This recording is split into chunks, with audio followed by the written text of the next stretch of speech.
dajjal.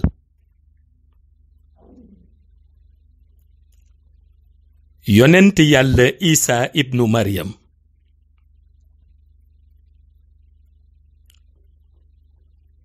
bi dajjal disparaître par pouvoir magique.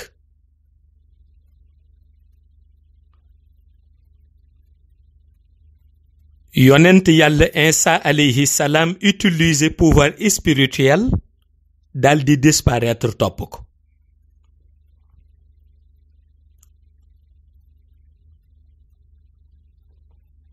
bi ñu demee ba dajjal bëgg dugg ci ville de Lout.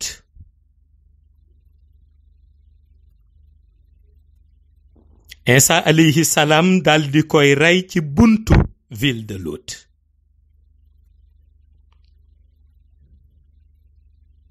bi mu paree dal di wëlbatiku. bi mu ñëwee mi ngi fekk organisation bi mu fi bàyyi woon bi muy dem. journaliste yi ñi ngi continuer di diffuser en direct. parce que technologie bi Isa ibnu Maryama anéantiroon dafa bàyyi woon journaliste yi ñoom seen bos opérationnel. waaye Imam al Mahdi ngi taxaw ak compagnon yi. ñi ñëwoon pour seetaan si it ñi ngi wër masjidil aqsa di seetaan. waaye armée bi dajjal jotoon dressé ak seeni char ñu waxoon dañu war a raser masjidil aqsa ñoom it ña nga taxaw ku ci nekk ci soldat yi yaa ngi jaaxle. Isa ibnu Maryam di dox. mi ngi téye kaamilu alxuraan bi ci loxo ndeyjooram. waaye mi ngi gàddu yat bi nga xam ni moom la reye dajjal ci loxo càmmoñam. bi mu agsee mu ñëw nuyanteeg Imam al Mahdi. daldi jël yat bi delloo ko. daldi tourné ci mbooloo mi ni leen. bëgg naa am kàddu yu ma leen dénk. waaye pour ma dénk leen kàddu yooyu faw ngeen may ma tuuti. ma dem ca mer Rouge. plongé ci biir am lu ma jëli. soogay dellu si waat dénk leen kàddu yooyu. mu ni waaye loolu yépp dingeen ko mën xaar. ndax diggante bi may jóge fii ci yéen dem ca mer Rouge ak bu may dellu si waat ma ngay tolloog diggante ba ma jógee xayb di wàcc ci monde shahada. kon boo ko nattee sunu temps bii 1 minute lay jël. ñëpp a ngi ni tekk di seetaan. Isa ibnu Maryam dal di tourné. jàng yaa faradu jalla jalaaluhu dal di disparaître. bi mu disparaître mu plongé ji ca biir mer Rouge. di dox ci biir ndox mi ba yàgg. te bul fàtte mi ngi kaamilu alxuraan bi ba léegi ci loxo ndeyjooram te tooyul. moom ci boppam ndox mi tooyalu ko. parce que par pouvoir mystique la organiser demam bi ci biir mer Rouge. muy dox ba yàgg rekk seen benn valise. valise boo xam ni wurus lañu ko binde. mi ngi rafet ba boo ko xoolee ci biir ndox mi dangay defe ni miroir la ndax danga ciy gis sa bopp. waaye valise bi caabi ji code la. yonent yàlla Isaa alayhi salaam ñëw ba ci valise bi mu jël baaraamu loxo ndeyjooram daldi koy teg ci palaasu clé bi rekk benn lumière daldi manifester. lumière bi mi ngi bind bismillahi rrahmani rrahim wa xafaynaa bi Isa ibni Maryama wa ataynaahu l injil. ndeke moo doon koddu valise bi daldi tijjeeku. bi mu tijjeekoo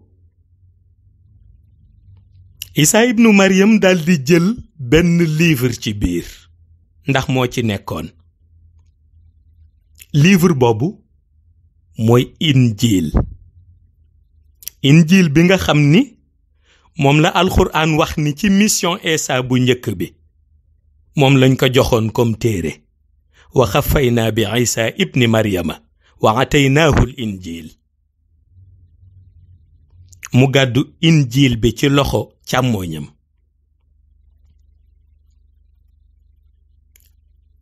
génn géej gi di dox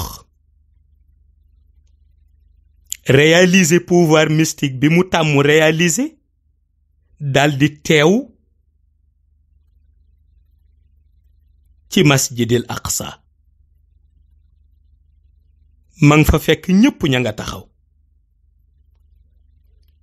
waaye bi ko peuple bi gisee ñi ngi xaw jaaxle ndax bi muy dem benn téere alxuraanul karim la gàddu woon ci loxo ndeyjooram. bi muy dellusi gis nañu gàddu na beneen téere ci loxo càmmooñam mu nekk ñaari téere. beneen bi leen yéem mooy daf leen waxoon ca mer rouge la jëm te gisuñu jàllaabeem bu jaune bi tooy. gisuñu it téere ya mu yore tooy. Isaa ibnu Maryam daldi dox ba ci seen digg mu taxaw. bi mu taxawee seen digg mu ni yaa bani Israël, ô peuple d'Israël. mu ni dama bëgg yéen ñépp ku ci nekk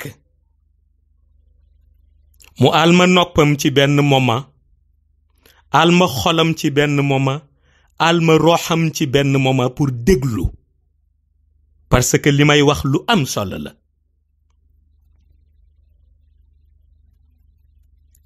mu ni li jiitu mooy man jaamu yàlla laa. beneen bi mooy yonent yàlla laa. sama ñëw bii ma ñëwaat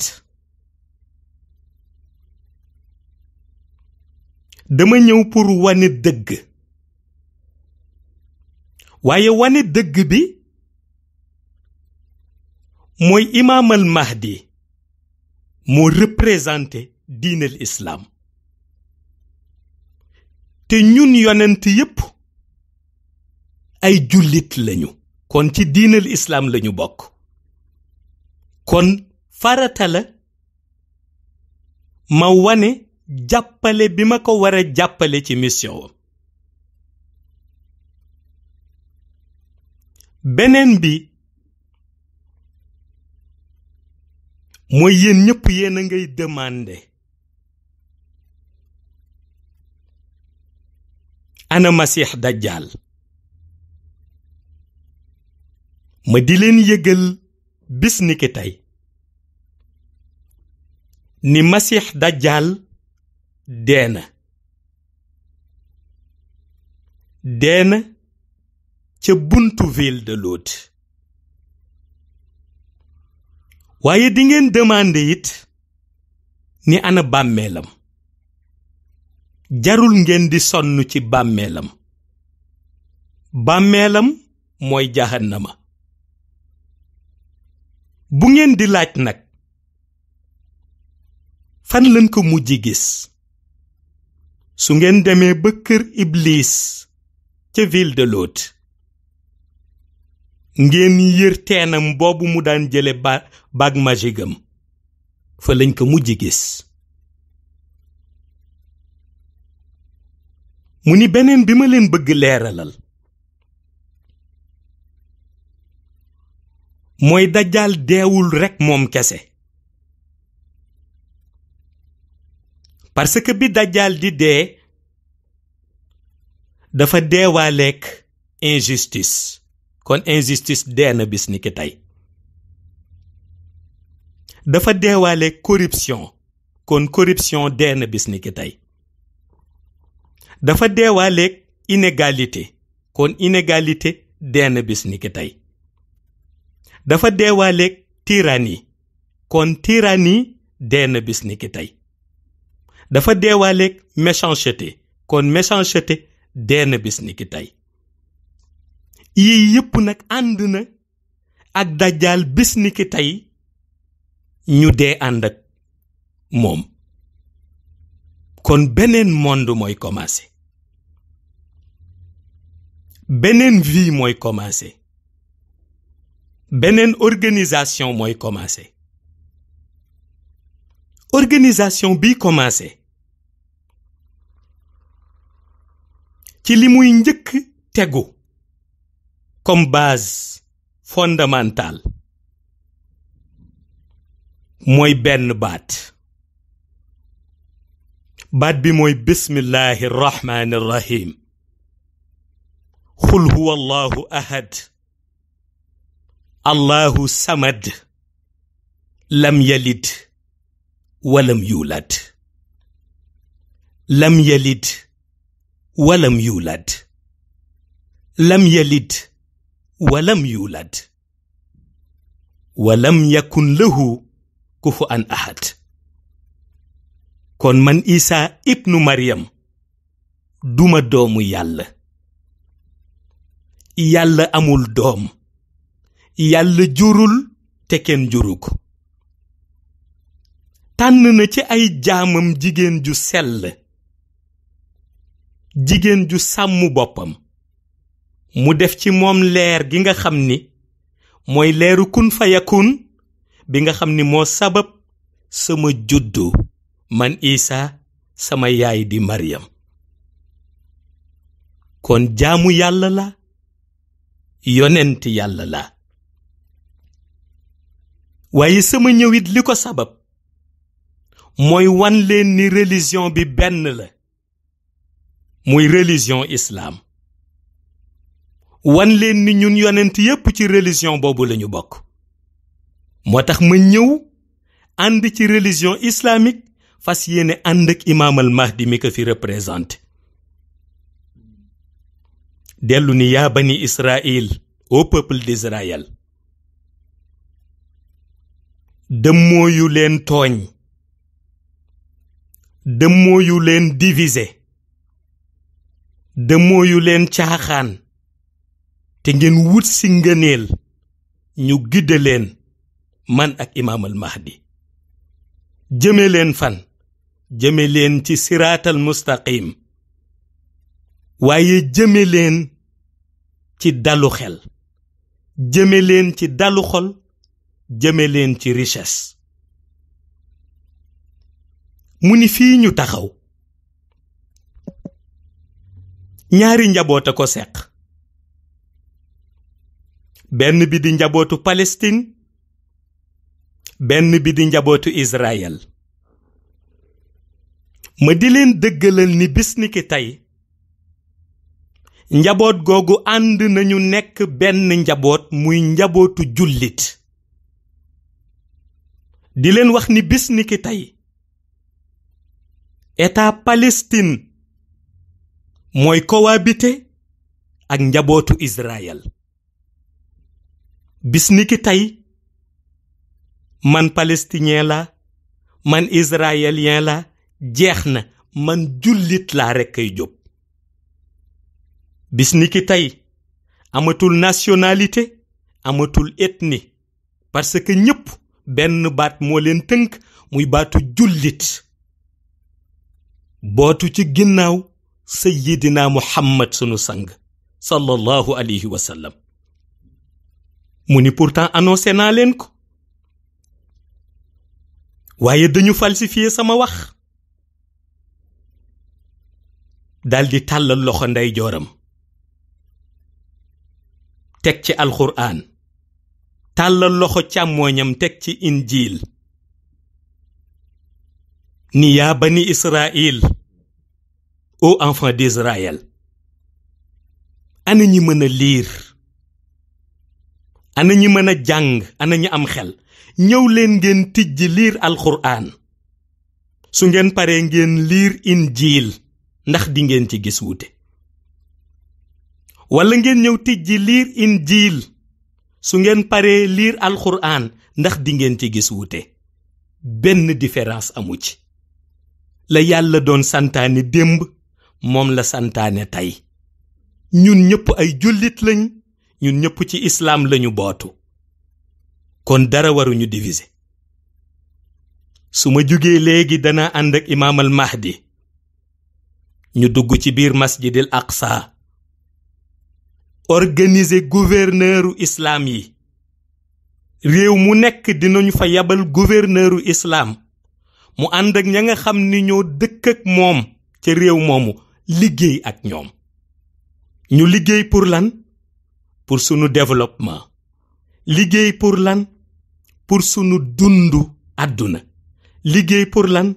liggéey boo xam ni ñéppay jëriñu ci, ñépp ñoo ci tolloo, kenn du ci xeeb kenn, kenn du ci ëppalante. waaye loolu yépp nag mu tegu ci siraatal mustaqim. waaye loolu yépp nag su àntoo ci benn baat lañuy tënk suñu dund, ñun waa àdduna, ñun xeet yi fi daje. baat boobu mooy lan? mooy baatu salaaman. salaaman, salaaman, ndax à partir d'aujourd'hui jàmm rekk mooy am. daldi tàllal loxo imaam al mahdi mel ni ku koy wax ñëwal ci discours bi. imaam al mahdi dox bu dal ba ci yenenti yàlla Isaa ibnu Maryam. mu tàllal ko loxo, Isaa ibnu Maryam nuyu ko. ñu nuyante ñoom ñaar joxante seeni loxo ndeyjoor. imaam al mahdi jël loxo Isaa ibnu Maryam yëkkati ko ca kaw. waaye jël yat bi mu téewee ci loxo càmmooñam yëkkati waale ko ca kaw. nit ñépp ngay xoole, nit ñépp nga yéemu. imaam al mahdi ni bismillahi rrahmani rrahim. iza jaa nasrullahi wal fatuhu wa ra'ayta naasa yadxuluuna fi diinillahi afwaajan fa sabbix bihamdi rabbika wastaghfiruhu innahu kaana tawaaban. yaa allahu kun fayakun rek taw mi sóob. taw mi yépp ci àdduna, ña nekk ci guddee ngay taw, ña nekk ci bëccëg ma ngay taw. planète bi yépp taw mi di sóob. jullit yee nga yëkkati seen loxo naan laa ilaha illa allah muhammadu rasulullahi sallallahu alayhi wa sallam. waaye ñépp nga yooxu naan bismillahi rahmani rahim.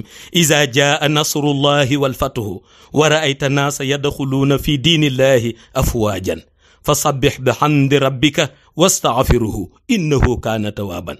naan laa ilaha illa allah muhammadu rasulullah. taw maa ngay sóob ci planète bi yépp. kon xam naa fa tabarakallahu foofu la ñuy yam ba ci phase bi ci topp rek ñu àggale incha allah. assalaamu aleykum wa rahmatullahi taala wa barakaatuhu.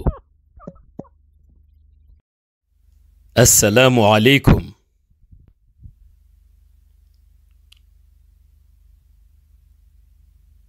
tabarakallahu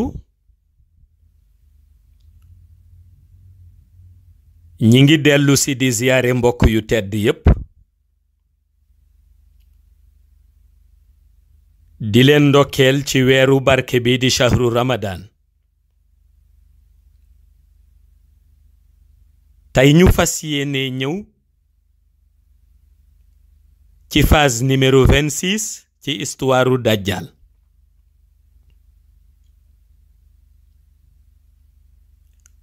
yonent yàlla Isa ibnu Maryam ak imaam al Mahdi ña nga jàppante loxo.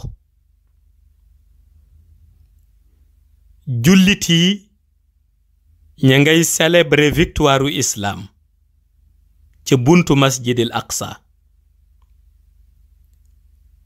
waaye yàlla it mi ngi leen di wàcceel taw moo xam ni benn gud bu nekk ca taw moomu yiw la. àdduna fépp di taw.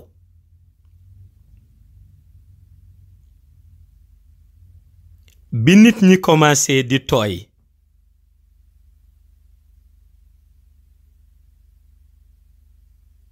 imaam al Mahdi wax leen ni kenn ku nekk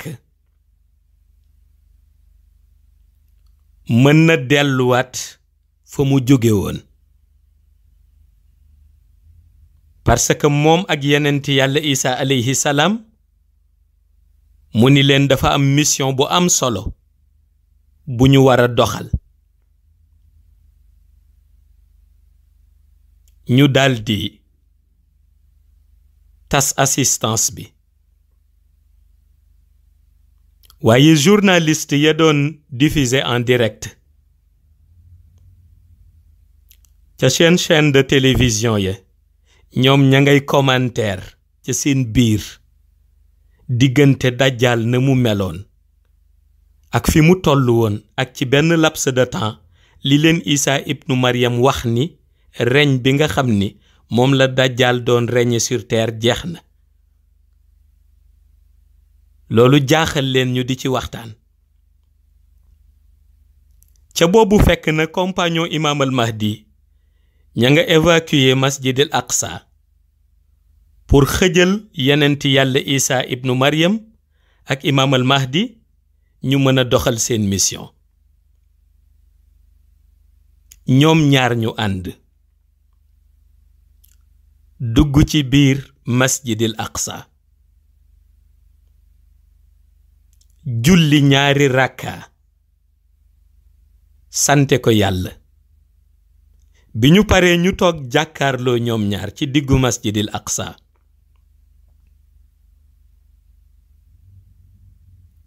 imaam al Mahdi nga tëjji téere alxuraanul karim.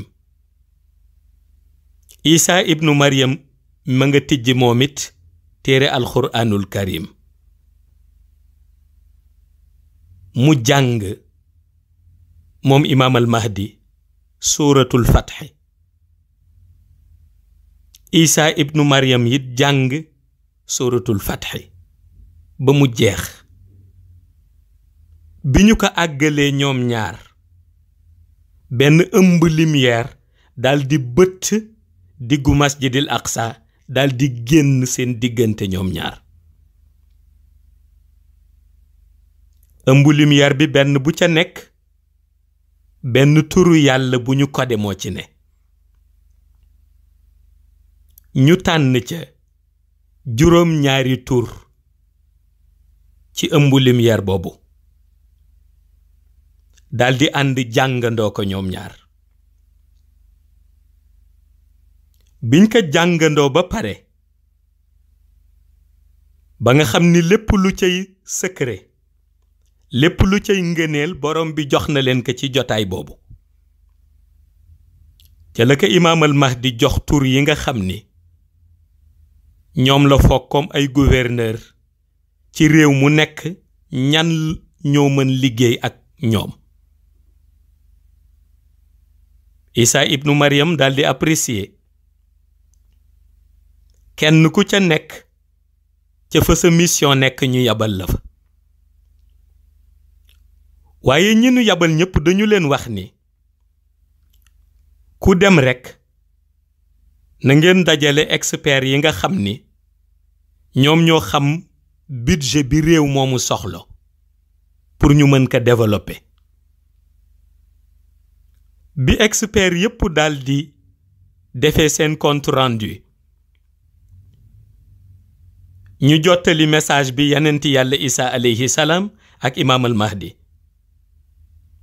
ñu demandé kenn ku nekk ci gouverneur yooyu laaj la fan nga bëgg fekk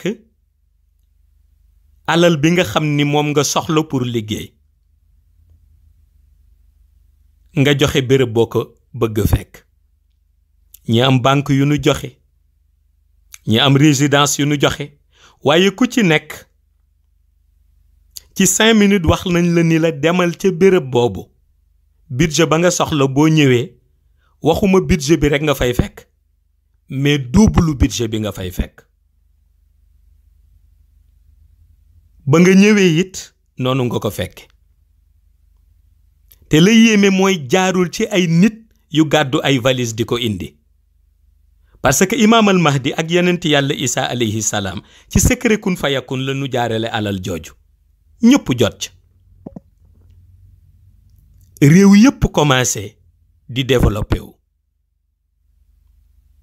lépp loo xam ni dañ ni woon jafe-jafe la ci àdduna, yàlla dindi jafe-jafe ba mu set remplacer ko ak ngëneel.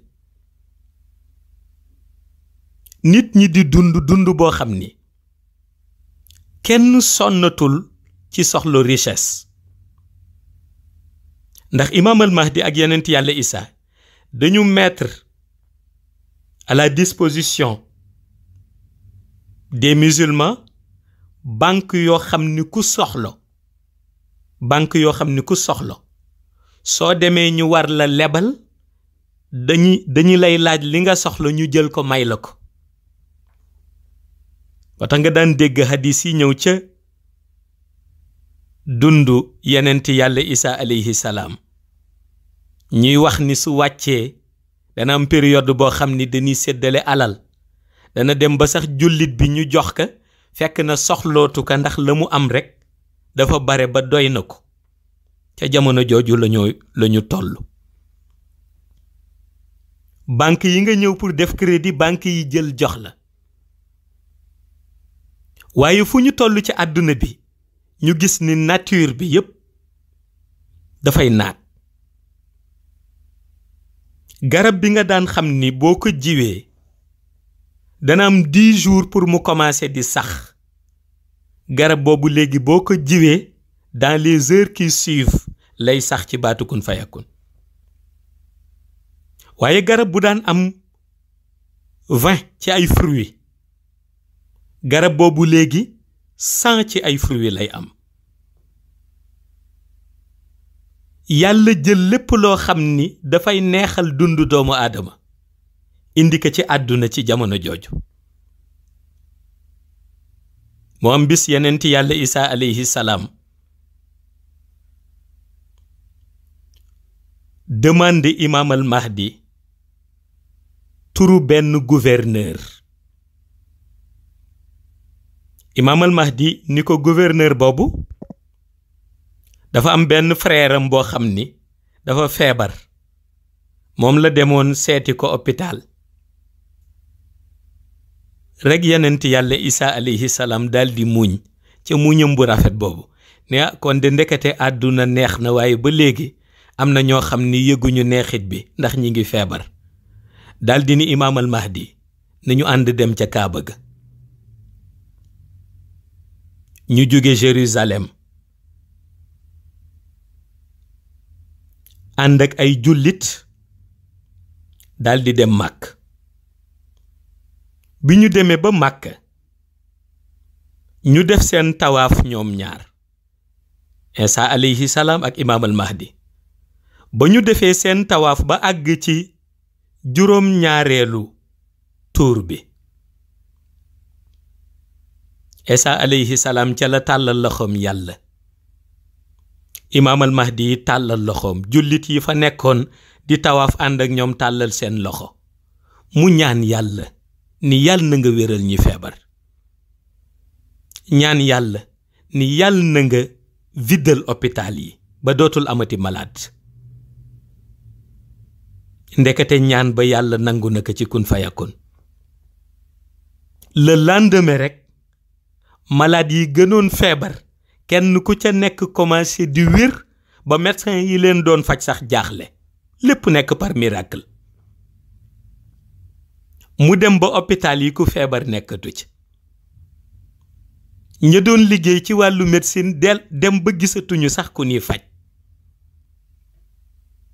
dund bi toll ci neexit foo xam ni nit danay dund ànd ak richesse am booleeg am wér gi yaramam. waaye fu ñu toll ci àdduna rek baatu jàmm rek la ñuy dégg. quelques problèmes yi am tuuti Imam al Mahdi day désigner ay nit ñoo xam ni ci réew mu nekk ñooy régler problème yi te problème yu tuuti lay doon. ñëpp dellu nag taxaw ci siraatal mustaqim jublu yàlla. ña nga xam ni ci yeneen religion la ñu bokkoon gis nañu la prophète Isa ibnu Maryam en personne mu wax ni du doomu yàlla, wax ni jaamu yàlla la, wax ni yonenti yàlla la. ñu gis idéologie bi Isa ibnu Maryam ànd ak Imam al Mahdi ci religion islamique tax ñoom ñëpp bàyyi la ñuy def daal di adhéré. ña nga xam ne ñoo ci xawoon a am réticence Isa ibnu Maryam dem seeti leen par pouvoir mystique. mooy dañuy jékki saa rek gis ko mu taxaw ci palaasu jàngu bi wax ak ñi nga xam ni dañu amoon tuuti réticence xamal leen ni bu dee moom la ñuy topp lii la mës a woote mooy diinal islam. waaye bu dee moom la ñuy topp it ci religion musulmane la mës a nekk. ñooñu ànd ceeg moom. vendredi da ngay dégg mosquée yépp ñëpp a nga bàyyi seen yitte nekk ci julli. waaye ñëpp a ngay dimbalante te ka ngay dimbali ku nekk moom mën na la dimbali.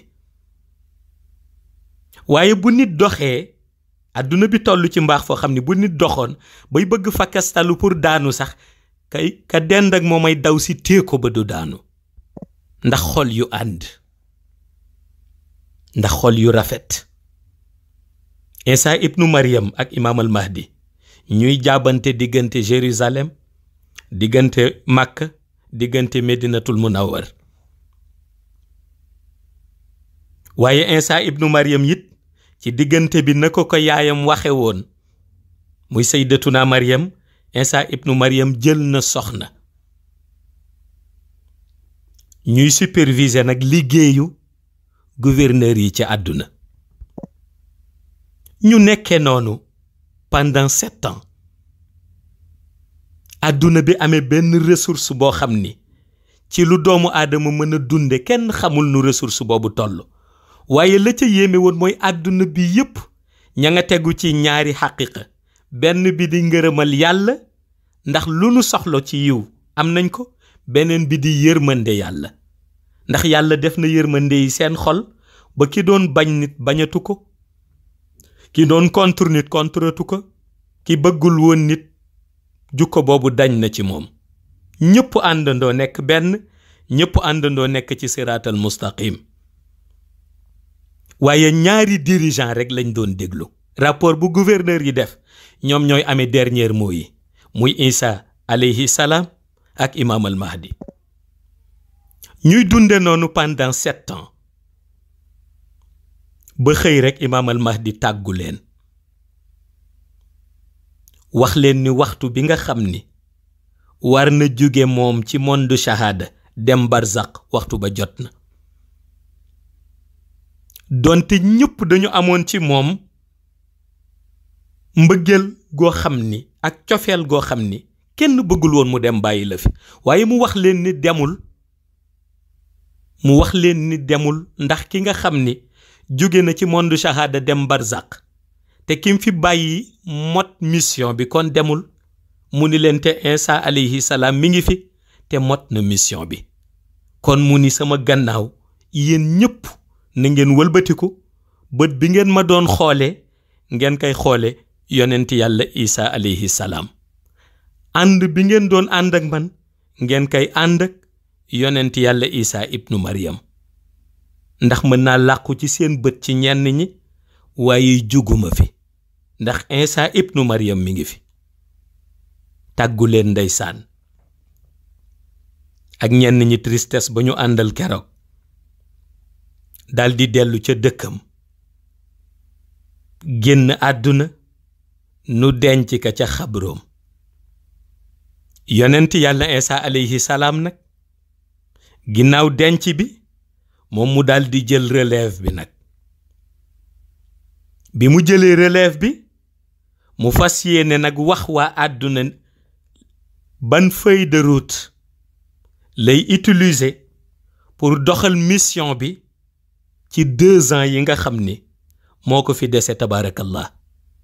kon xam naa fa tabaarakallahu bu ñu ñëwee ci phase bi ci topp rekk ñu daldi àggale. assalaamu aleykum wa rahmatullahi taala wa barakaatuhu. assalaamu aleykum. tabaarakallahu ñi ngi dellu si di ziyaare mbokk yu tedd yépp di leen ndokkeel ci weeru barke bi di shahru ramadan. tey ñu fas yéene ñëw ci phase numéro 27 ci istuwaaru dajjal. ginnaaw bi ñu dencee imaam al mahdi ba pare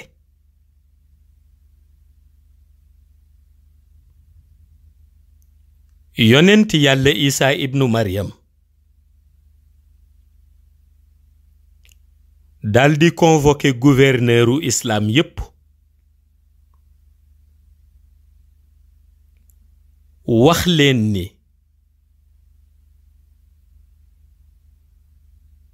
organisation bi nga xam ni moom lañu adopté woon ci dundu imaam al mahdi mu ni amul dara loo xam ni dañ ko ci changer lépp la ñuy maintenir. waaye mu demandé 19 ci biir gouverneur yooyu wax leen ni leen kenn ku nekk ci yéen 19 yi ñu désigné na nga jël sa adjoint nga jox ko sa poste actuel te nga fexe rejoindre masjidil haram ca Makk. 19 yooyu yépp daldi rejoindre Makk sans poser de questions. yonent yàlla Isa alayhi salaam daldi continuer di doxal mission bi pendant 2 ans. mais da ngay yëg ci doxal bi muy doxal mission bi ni am na benn vide ci monde shahada boo xam ni mi ngi nekk ci wetam moom yonent yàlla Isa parce que ci 2 ans yooyu dañu seetlu ni li muy méditer li muy wéet moom dong toog di méditer moo ëpp lu muy jaxasoog jullit yi. ñi mu àndaloon ci zaman boobu dem ba gis ni actuellement dund bi yonent yàlla Isa ibnu Maryam di dund xayb la gën a jege ka shahada ndax li muy wéet di méditer moo ëpp lu muy dugg ci biir mbooloo jullit yi. ñu xam ni am na benn vide boo xam ni mënu ko nëbbu waaye teewul rekk mu continuer diggante Makka ak Médine ak Jérusalem. àdduna it continuer am stabilité bi nga xam ni moom la amoon ci dundu imaam al mahdi ba benn bés rekk yonent yàlla Isa alayhi salaam war a quitter masjidil aqsa ca Jérusalem mu tàggu leen wax leen ni bi muy ñëw yàlla daf ko boole woon ak ay malaayika ñu wàcce ko ca Damas mu wax leen ni it jot na mu delluwaat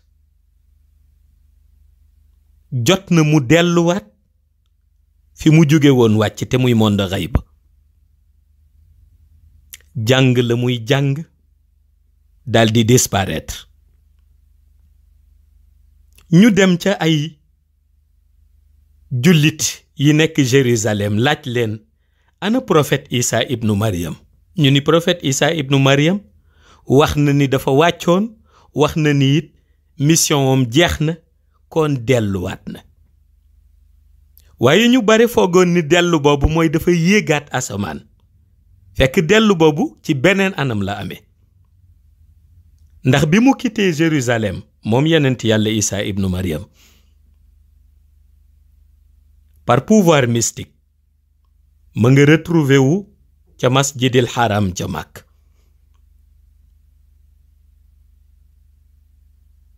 ma nga toog ndeysaan ak jàllaabe bu rafet ba ci diggante maqaamaam Ibrahim alayhi salaam ak kaaba gi toogaay boo xam ni kenn mënu la wax sagesse bi mu àndal nga jël oom ya tekk ci dënn ba ndeysaan sëgg karaw gu rafet ga 19 yi nga xam ni ñoo fi desoon comme ay nitu yàlla yu yàlla dénk kàddu ñoom yëg nañu ni Isa ibnu Maryam génn na àdduna ca lañu ñëw daje ndeysaan daldi koy jullee bi ñu ko jullee ba noppi daldi koy denc ca biir masjidil haram ca Makk wër Isa ibnu Maryam bàmmeelam jàng fa dernière formule ba nga xam ni moo desoon pour ay nitu yàlla jàng ka ci monde shahada bi ñu ko jàngee ba noppi nag kenn ku ca nekk ci ñoom par pouvoir mystique disparaître dem sa dëkku bopp ku ci ne 4 heures de temps nga ca teg daldi génn àdduna retrouver ji Imam al Mahdi ak le prophète Isa ibnu Maryam ca Barzak léegi nag àdduna garanti nekkatu fi comme garanti nekkatu fi ya nga xam ni yépp yàlla daawu ko yëngal ndax rus ñi fi tegoon seen tànk yàlla jox leen ordre yooyu commencé nag ñoom it di def seen mission ñu tuddee que le début de l'apocalypse géej gi jóg ngelaw li jóg suuf si 3 heures de temps yu nekk ñu dégg benn tremblement te loolu war a durer 17 ans d'apocalypse wata gis nga ni àdduna doon mel ci stabilité ni àdduna meññee woon ci verdure yi ni ñu meloon ak ni univers bi rafete woon pendant 17 ans yooyu dina dem ba kenn dootul mënati xàmme àdduna ndax ni ko apocalypse bi di yàqe waaye fekk na ña yoroon garantie ba changé nañu jotaay jóge nañu monde shahada ña nga ca monde xayba waaye ñi waraloo nit wàccu yenent yàlla Isa ibnu Maryam te di dajjal ak ay conseillers ya mu amoon kenn ku nekk ci ñoom yàlla yóbbu na la ci béréb boo xam ni amatoo fa dogal te muy barzak béréb boo xam ni dootoo fa wax ministre mu exécuté dootoo fa wax sa xarit mu exécuté dootoo fa wax sa lieutenant mu exécuté parce que kenn moo yore commandement bi mu di borom bi subhanahu wa taala ñu ni lii mooy dund lii moo doon dundu dajjal waaye lii moo doon nit ñi nga xam ni ay missionnaires universels lañu tel que l'imam al Mahdi et le prophète Isa ibnu Maryam lii moo doon ni nga xam ni dund boobu war na ko doxe ak fi àdduna bi mujje ak organisation bi nga xam ni la nga cay jàng lépp mooy dara du wéy, lépp dana xëy benn jour mu jeex. te noonu la lépp di jeexe. su ko defee nag ñuy remercier tabarakallahu ña nga xam ni ñi ngi àndoon ak ñun ñëpp ci shahru ramadan bi di bàyyi xel leçon du ramadan yi ñu indi woon ca histoire dajjal. lenn lu ca nekk rek ñu jële ca njëriñ, waaye lenn lu ca nekk it ñu prévoir ko, xam ni lii histoire buy ñëw la. su ko defee nag ñun ci suñu côté te muy xam-xam bi nga xam ni moom la ñuy utiliser woon di leen relater événement yi, xam-xam boobu la ñoo tuddee wala duniyaati. xam nga xam-xamu wala duniyaati am na ñoo xam ni xëy na duñu xam dëgg-dëgg doole xam-xam boobu, parce que xam-xam boobu yàlla daf koy dénk ñenn ci ay nitam ñi mu dénk mission universelle pour ñu mën a organiser nu nit ñi di àndeek ñoom. moo tax ñu leen di wax li ci kanam. xam-xamu wala duniyaati dafa am ci ñetti phase yoo xam ni daf ci opérationnel. su sa rox nekkee ci biir réalité boobu daf lay yóbbu dans le passé, indi la dans le présent, projeté la dans le futur. moo tax lenn lu ci nekk ci ñetti organisation yooyu da nga koy mën a nettali sans problème. su ko defee nag li ngay nettali te mu nekk dans le futur, yow jamono ja nga koy nettalee sa rox day ànd ci zaman boobu di ko dundaale. moo tax gis nga lu ñu wéet wax ko ci roq sax da nga koy dégg. xam nga wax naa leen ni tey bu dajjal ñëwee ak ni ñu xamee casquette politique bi nga xam ni yépp ni ñu koy waxee un homme politique ak ni mu nar siiwee, soo duggee ci Google interroger ko dina la bindal CV, dina la bindal même peut-être biographie, mais dana am lu la Google dul wax. lam la dul wax mooy li muy wax ak Iblis ci biir teen bi, loolu duñ la ko bindal ci histoire am. loolu il faut nga imprégné wu ci xam-xamu wala duniyaati pour mën ko dégg, pour mën ko relater. te mooy xam-xam bii ñi nga xam ni ci côté jàng téere xëy na ñoom ci la ñu toll, suñu ko bëggee dégg nañu ko xool ci diggante histoire Qadir ak Moussa alayhi salaam. yenent yàlla Moussa alayhi salaam ci ulul azmi mina rusul la bokk. pourtant Qadir indi na ay interrogation ci dund Moussa, ndax ànd nañ Moussa ngi laaj te Qadir a ngi def, te Qadir la muy def xam na ko. benn ba nga xam ni moo ca gën a frappé Moussa mooy bi mu rayee xale ba Moussa tiit, parce que pour moom foofu la Qadir def amatul explication. waaye gis nga boobu fekk na Qadir du xale ba mu ray la gis, ëllëgu xale ba la mu naroon jural ay waajuram la gis. moo tax yàlla ni Qadir moomu ilmul laduni lañ ko jox. ilmul laduni boobu nag ñu ngi koy piser ci biir wala duniyaati. moo tax xam-xam boobu daf lay projeter dans le futur, mais daf lay yóbbu dans le passé, mais aussi daf lay indi dans le présent. ñi nga xam ni imprégné na ci seen rox amul lu ñu mënul nettali. lii xew fii léegi 1 siècle mën nañ la ca jox détail yoo xam ni da ngay defe ni lii passé na te fekk na ñëwagul. ay organisation la bu yàlla di def ci ay nitam. moo tax histoire bi ñu leen nettali lépp te mu concerné dajjal ci xam-xam boobu lañ ko basé, mooy wala duniyaati. wala duniyaati dafa am phase boo xam ni dans le passé la lay yóbbu, am phase boo xam ni daf lay indi dans le présent, mais am phase boo xam ni daf lay projeter dans le futur. ñun nag ni ñu àndoon ak yéen ci shahru ramadan bi, phase bi nga xam ni moom la ñu jëloon pour jàngal leen mooy phase bi lay projeter dans le futur. moo tax gis nga liñ la nettali ci dajjal yépp, liñ la wax ci yenent yàlla Isa alayhi salaam yépp, amagul dara loo xam ni ñëwagum na. waaye gis nga bu ñëwee nii ñu la ko jàngalee, nii ñu la ko nettale, point du ci dañ, virgule du ci dañ.